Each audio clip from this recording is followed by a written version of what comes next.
inshallah, the incoming president of the Federal Republic of Nigeria. You saw how people gathered at Eagle Square, and you yesterday saw how people gathered within Lafia Square in Nasarawa State, and appreciating the state governor for supporting the cause, where we saw clips and photos where he gave a number of people of their vehicles and other things to support the cause of our campaign in Lafia, the Nasarawa State capital. Still on the issue of the campaign, we're looking at what happened in Nasarawa yesterday. We saw a coalition coming from the State House, that's it, from the Nasarawa State Government House yesterday. You could see the protocols. They are all assisting in making sure that we recover Nigeria. And does that speak a lot about the ruling party?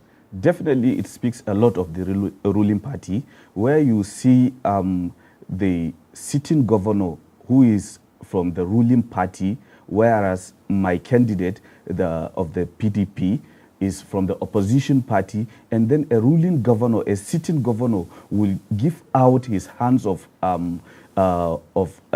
welcome to welcome our candidate, and then giving protocol vehicles and staff of the protocol assisting in one way or the other in making sure the terrain, the space is made quite okay for the rally to take on.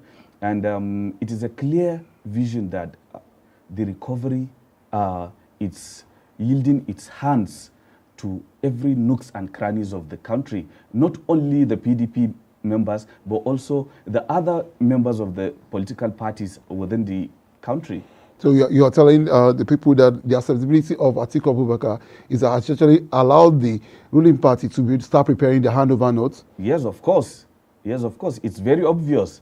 You've seen what happened in Nasarawa, where a lot of party faithfuls from the APC, the Labour Party, and other political parties decamped to the PDP. You saw it. So it's a clear vision that it tells you, yes, Atiku is coming. Yeah. The recovery plan is here, and it is here to stay. Yesterday, Atiku promised jobs, works. A lot of jobs he actually promised that he was going to inject $10 billion into the economy, a kind of stimulus package for the youth to actually get ably employed. He talked about education, he talked about power, and he talked about roads. Do you see Atiku Abubakar doing this? Yes, of course. We've seen him done it before, and he's going to do it again. When you talk about job creation, Nasarawa is one of few states amongst the states in the Federation of the 36 states where there is mining. So injecting 10 billion USD will go a long way in helping the Nasarawa youths. There is no how a government runs without engaging the youths. And he has done it before. We've seen it. We've seen it. I think we need to actually show the people at home a little bit of this excitement coming from the crowd yesterday, and how the acceptability of Atiku Abubakar has infused into Nigerians, and Nigerians are all saying all they want is to recover Nigeria. Let's see it for a moment.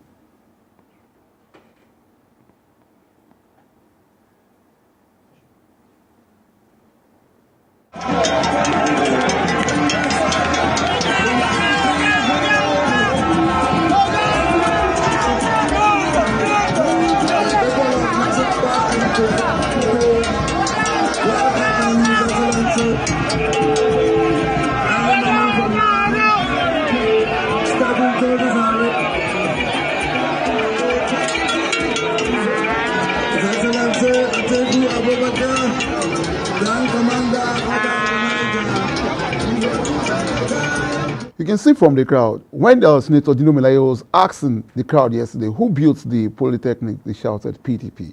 Who built several infrastructures in this place? The road to Lafia, the stadium where they actually are, who built it? They all screamed aloud, PDP.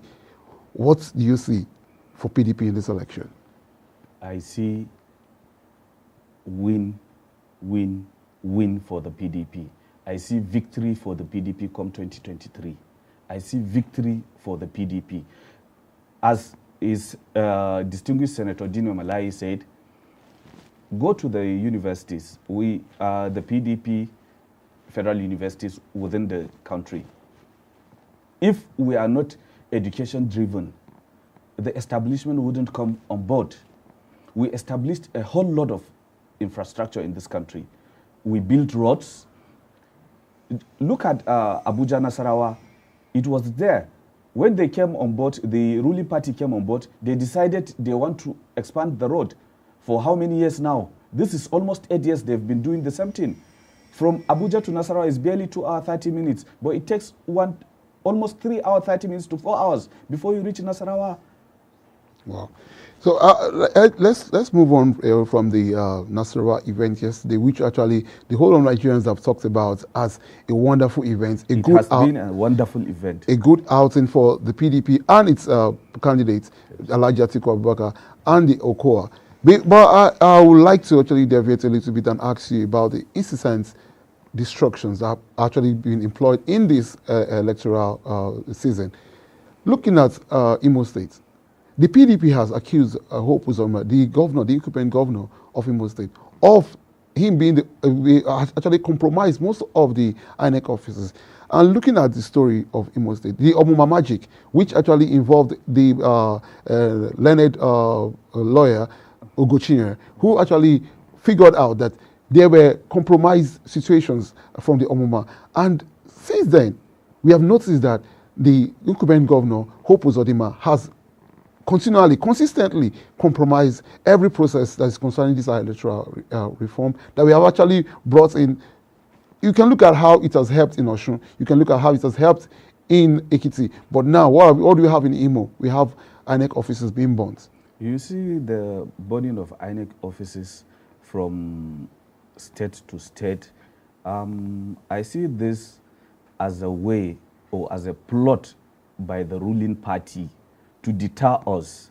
But as party faithfuls and loyalists of the PDP, we will never be deterred. We are confident, we are steadfast, we are sure of victory come 2023, whether they've burnt the INEC offices, whether they've used their own ways of manipulations. We are very optimistic that their candidate is not sellable to the general public, and we are sure our principal is emerging victorious come 2023, whether they are the burnings or whatever it is that they engage themselves in doing. We don't see that as a threat to our victory. We are very certain by 2023 we will emerge victorious, and we are very optimistic that our principal will be sworn in as the president of the Federal Republic of Nigeria. Yes, I like your optimism, I like your zeal, and I like the courage that you have employed. But one needs to actually ask a very critical question. Has the police, has the security operatives, have they done enough? Has INEC actually been able to liaise with the security operatives to actually secure these properties? Yes, because I actually want to pick your mind on the burning of the PDP office in Gombe, which one will look at it that is actually Hassan being employed into our policy going to 2023 election. As you know, the police had been there and they were able to bring down 3 of the, what do you call it, of the assailants, if I'd say it that way, of those who went down to Imo INEC office to cause destruction and whatever, they were brought down. So that of Gombe, there is no how. Something of that nature happened in my state, the Borno state. When we went for the presidential campaign rally, the presidential motorcade was stormed, smashed by machetes, sticks, touts who were carrying the ruling party's flags, stoning us. We were lucky enough to come out alive. A lot happened. So this is another way for them to find access to bring down the party, the PDP. But it is too late for them to do that. People are embracing the party. People are embracing PDP. People are coming in their numbers. People are coming because they believe the Recover Nigeria plan of His Excellency Alhaji Atiku Abubakar will yield positivity. That's why they are doing that. You are the National Publicity of the Youth... National Publicity Secretary. National Youth Solidarity for Atiku Abubakar. What exactly is your group doing to sensitize the populace, actually to understand that this is a vote and not fight? Let me start by appreciating my grand patron, Barrister Fatima Binta Abdu, the patron, Honorable Idris Ibrahim Kalgo, who doubles as the national team lead Atiku Youth Wing, and my national coordinator, Honorable Hassan Lawan Usman. In recent times, we've engaged a number of people. We go house by house, marketplaces, in the Hausa we call majalis, like more like engagement, sit out joint for individuals. We've been engaging them. Go to my social media platform, you will see where we've been going house by house, engaging married women, engaging youths, engaging society groups, engaging Christian groups, where because the side I'm coming from is more of Muslim dominance, so we're engaging the Christians, calling them out to not accept the APC Muslim mantra they've been spreading all over. We are calling people to come over, let them embrace the PDP, the Atiku Okowa movement, because the Atiku Okowa is not only a presidential aspiration, it is a movement on its own. So we are calling people out from the, and then we are liaising with partners, local partners, where we try as much to sensitize individuals on the BVS, on the electoral period, so that they will be aware of how it is being used. Yeah, because what I asked you that was next on the item on the news is actually the issue concerning INEC, calling out politicians, calling out voters being induced. And of recent, we've seen videos going viral where we see PVCs being brought out from gutters, from the soccerways, hidden at the backyards of some very notable politicians. And one will wonder what INEC is calling out politicians for buying PVCs and inducing voters. That's why I asked you that question. What exactly is your group doing to sensitize the populace? We are doing everything within our reach to sensitize people on not to fall for that trap. A lot of individuals go around in the name of give us your VIN number, and then we have a humanitarian aid that is coming to you, this and that. They've been doing it. So you have that happening currently? Yes, of course. A lot of people are doing that.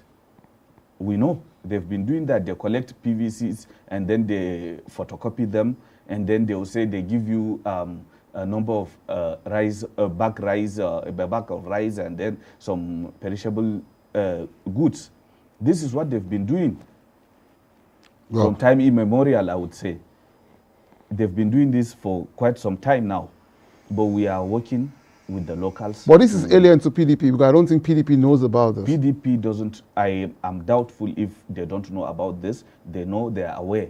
And we, as the National Youth Solidarity, are working hand in hand with our foot soldiers, doing that, sensitizing the individuals in and the locals within states, local governments, and the rest. As I am talking to you, my forum has 34 states and the federal capital. So to tell you the might of my forum, we are too big, so we go around the country. Why not 36? Yes, we have a little bit of issues where this one is withdrawing, and then the other is saying I'm the one. You know how managing individuals are. So we are trying our best to bring on board the remaining two. So we should be expecting that INEC should do more jobs actually to bring everybody on board to understand why their PVCs should not be sold, and why other stakeholders in this electoral process should understand why exactly you should know that the PVC is your civic right. Yes, until recently I learned INEC is disbursing out the PVCs, and it was said it will be starting on the 12th through 22nd January. Then afterwards, individuals can go to their local government INEC offices to collect their PVCs. So INEC is doing everything within their reach to make sure PVCs get to the original owners. And then until recently, I learned at the Eagle Square where distinguished Senator Dine Malai, the spokesperson there, the MC, was informing the crowd that INEC staff are here to monitor.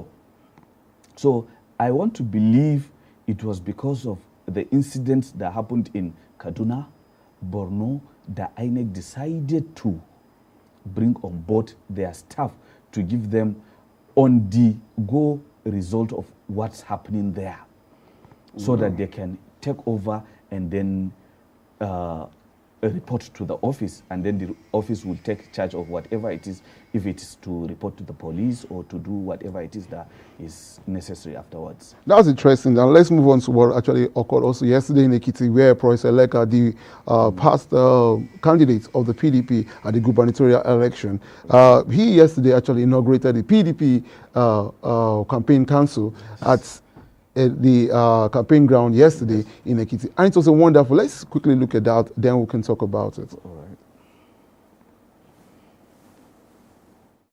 Only Emre local government paying their solidarity homage to support Atiku Okowa 2023 and Honorable Senator Olujimi and just only Emre local government for the Ekiti. Even in Ekiti, you can see what is going on. People are beginning to decamp. Yes, of course. You know, the immediate past, the former governor, Mr. Fayose, His Excellency Mr. Fayose, aligned himself with the G5, but we are not deterred because the PDP is a welcoming party. There is room, there's still an open room for reconciliation. We are ever ready to welcome them, himself and the G5 governors. We are ever ready. He didn't align himself with the immediate past governorship candidate, but yet the former deputy governor who only Emre local government campaign council in the state, we are ever ready to tell him that he should come. Our arms are open. In that video, you could see the ever sagacious senator, most distinguished Senator Olujimi, who actually was also present at that event yesterday, and she made very, very good remarks about even Mr. Fayose, that everybody, that's actually, I like what is going on. Everybody seems to be echoing the mind of the presidential candidates, Alhaji Atiku Abubakar, that there is still room for reconciliation. There's an open door. There's a table for dialogue. So I think from your own perspective, what do you think is going to happen in the Southwest? The Southwest had always been a PDP zone. What I mean by had always been a PDP zone, 1999 till date, where the PDP candidate had never won 25%. We always had that 25% in the Southwest. And then if you talk about the votes in number, the margin is not much. From the state governors to the presidential elections, the margin had never been that much between PDP and any other party in there. So for His Excellency Alhaji Atiku Abubakar, you know, he only talks when it is important and when it is necessary. He talks less, but he's ever welcoming. Our doors are open. We are welcoming whoever it is that is having grievances against him or against the party. The party is ever ready to sit on the table and discuss ways forward. Let's look at Jos today. His Excellency is going to be in Jos, and we're actually going to be airing live from our studios here, and we want to actually hear from you. You are from Borno State. Yes. What is the feelers from Jos? Jos, Plateau State capital, had always been a PDP state. You know, when you look back when the ruling party inaugurated its campaign, whatever, in Plateau State, if you see, there wasn't a crowd. These are people that are hired. They brought people from other states to come over to the, what do you call it, to the inauguration of the campaign rally. But go to Jos, You have your foot soldiers in Jos. You know Plateau State is ours. We will deliver Plateau State, not only the presidential elections, we will deliver Plateau State, the 3 senators and the members of the Federal House of Representatives, and this state governor too, we will deliver. Plateau State will give them a mammoth crowd that you've never anticipated. Plateau is PDP. Plateau will never support a Muslim ticket. I am a bona fide Bornoan. I am from Borno State. So as a Borno State, whose kinsman is a running mate of the APC presidential presidential candidate, distinguished Senator Kashim Shettima, who is the running mate. He's been my state governor. And then for the 8 years, what has he done in the state? What has he done? He's done nothing, barely nothing. Where we had more than 14 local governments that were chased out by Boko Haram and all sorts of them. No, probably I should help you to buttress this. You asked what he has done. He has actually been able to house Kabiru Sokoto in his house, the leader, the mastermind of the bombing at the UN building, who was found in his house in Abuja. Yes, I saw that video. He has able to hand over the school children to the Boko Haram because the then Minister of Education, Honorable Minister Nyesom Wike, who is now the incumbent sitting governor of Rivers State, wrote a letter to him not to actually allow that exam to hold, the WAEC exam to hold in his state. But I think I'm just trying to outline some of the things that he has been able to achieve. You know, as a governor, I saw the pictures where he was seated alongside Kabiru Sokoto. But you know how the polity is at some point, and there are instances where you see doctored pictures. But then that one I don't want to engage much on. But as a sitting governor, what has he done to his people? What has he done to the state? We had 14 local governments, or almost 14 local governments, that were under the captivity of Boko Haram. What has he done to the state capital? Is there anything you can go out and pinpoint and say he has done something to his people? For our people to understand the unacceptability of the APC, I think there's something I need people to see before we leave, because we don't have much time on this show already. I think we need to show to people what happened yesterday in Kaduna when in Gwari, where the APC presidential candidate was booed and was actually chased out of the palace of the emir. Please, let's quickly look at that before we leave the show, please.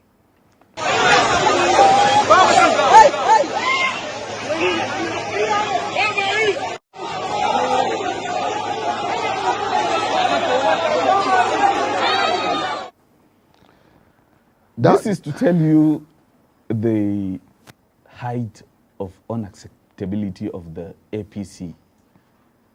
You cannot go to southern Kaduna and then preach a Muslim ticket, because this has happened in the state where the state governor went for a Muslim ticket in the state. So you will still take that as a what do you call it, to take to the people of southern Kaduna. It is not sellable.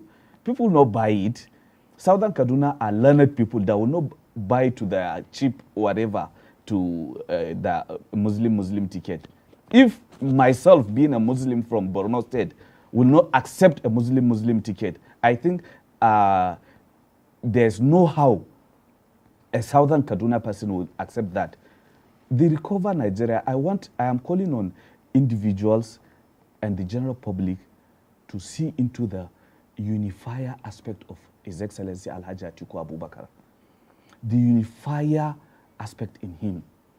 That is why we gathered behind him to support him, because he has whatever it is that means he should be the president of this country. He has done it before. We saw where, as the chairman of the Economic Council, where he brought GSM, where he made sure he brought the big wigs to the PDP, where he established, a center where he brought intellectuals he brought, as a chairman of the Economic Council, he brought a number of individuals, intellectuals to the government.